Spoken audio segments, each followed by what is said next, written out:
അവരെ നിയമത്തിന് മുന്നിൽ കൊണ്ടുവരാൻ പാകിസ്ഥാൻ തയ്യാറാകണമെന്ന് വിദേശകാര്യമന്ത്രി എസ് എം കൃഷ്ണ പറഞ്ഞു. മുംബൈ ഭീകരാക്രമണത്തിന്റെ 3ാം വാർഷികത്തോടനുബന്ധിച്ച് നടത്തിയ പ്രസ്താവനയിലാണ് കൃഷ്ണ ഇക്കാര്യം പറഞ്ഞത്. ഭീകരാക്രമണവുമായി ബന്ധപ്പെട്ട് ഇന്ത്യ പാകിസ്ഥാന് കൈമാറിയ തെളിവുകൾ പര്യാപ്തമാണെന്നും കൃഷ്ണ വ്യക്തമാക്കി. പാകിസ്ഥാനുമായുള്ള പ്രശ്നങ്ങൾ ചർച്ചയിലൂടെ മാത്രമേ പരിഹരിക്കാൻ കഴിയൂവെന്നും എസ് എം കൃഷ്ണ പറയുന്നു. ഭീകരാക്രമണം നടന്നിട്ട് 3 വർഷം തികയുമ്പോഴും മുംബൈ നിവാസികൾ ഭീതിയുടെ നിഴലിൽ തന്നെയാണ്. നഗരത്തിലെ സുരക്ഷാ ക്രമീകരണങ്ങൾ അപര്യാപ്തമാണ് എന്നതിന്റെ സൂചനയായി ഇടയ്ക്കിടെ ആവർത്തിക്കുന്ന ആക്രമണങ്ങൾ തെളിയിക്കുന്നത് എന്നാണ് നാട്ടുകാർ പറയുന്നത്. 2008 നവംബർ 26-ന് രാജ്യം കണ്ട ഏറ്റവും വലിയ തീവ്രവാദി ആക്രമണത്തിനാണ് മുംബൈ നഗരം സാക്ഷിയായത്. അജ്മൽ കസബും കൂട്ടരും 3 ദിനരാത്രങ്ങൾ നഗരത്തെ തോക്കിൻമുനയിൽ നിർത്തിയപ്പോൾ പൊലിഞ്ഞത് 166 ജീവനുകൾ.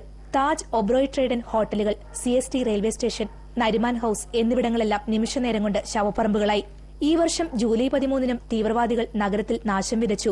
കേന്ദ്ര സംസ്ഥാന ഏജൻസികൾ സംയുക്തമായി അന്വേഷിച്ചിട്ടും പ്രതികളെക്കുറിച്ച് തുമ്പുണ്ടാക്കാൻ പോലും കഴിഞ്ഞിട്ടില്ല. നഗരത്തിൽ തങ്ങളുടെ ജീവിതം സുരക്ഷിതമല്ലെന്ന സാധാരണക്കാരന്റെ ആശങ്കയാണ് നവംബർ 26 ആക്രമണക്കേസിലെ മുഖ്യസാക്ഷിയും അജ്മൽ കസബിന്റെ ചിത്രം പകർത്തിയ ഫോട്ടോഗ്രാഫറുമായ സെബാസ്റ്റ്യൻ ഡിസൂസ പങ്കുവച്ചത്. We had the recent bomb blast in Zaveri Bazaar and all that stuff. And looking at that, it could happen anytime, anywhere. So you just can't predict what can happen.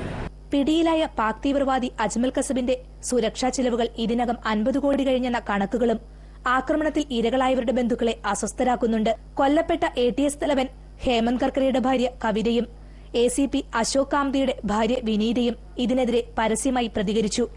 ആക്രമണത്തിന് ശേഷം സുരക്ഷാ നടപടികൾ ശക്തമാക്കുമെന്ന് അധികൃതർ ഉറപ്പു നൽകിയിരുന്നെങ്കിലും കേടായ metal ഡിറ്റക്ടറുകളും CCTVകളും വേണ്ടത്ര ആധുനിക സംവിധാനങ്ങളില്ലാത്ത പോലീസ് സേനയുമാണ് ഇന്നും നഗരത്തിലുള്ളത്. ഏത് പ്രതിസന്ധിയിൽ നിന്നും നഗരം അതിവേഗം ഉയർത്തെഴുന്നേൽക്കും. എങ്കിലും നഗരവാസികളുടെ ഉള്ളിൽ ഭീതിയാണ്. കാരണം എവിടെ വേണമെങ്കിലും എപ്പോൾ വേണമെങ്കിലും ഒരു ഭീകരാക്രമണത്തിനുള്ള പഴുതുകൾ അവശേഷിക്കുന്നു എന്നത് തന്നെ. മുംബൈയിൽ നിന്നും ക്യാമറാമാൻ മിൽട്ടനൊപ്പം ജസ്റ്റിന തോമസ്, ഇന്ത്യ വിഷൻ. മുംബൈയിൽ വൻ അഗ്നിബാധ.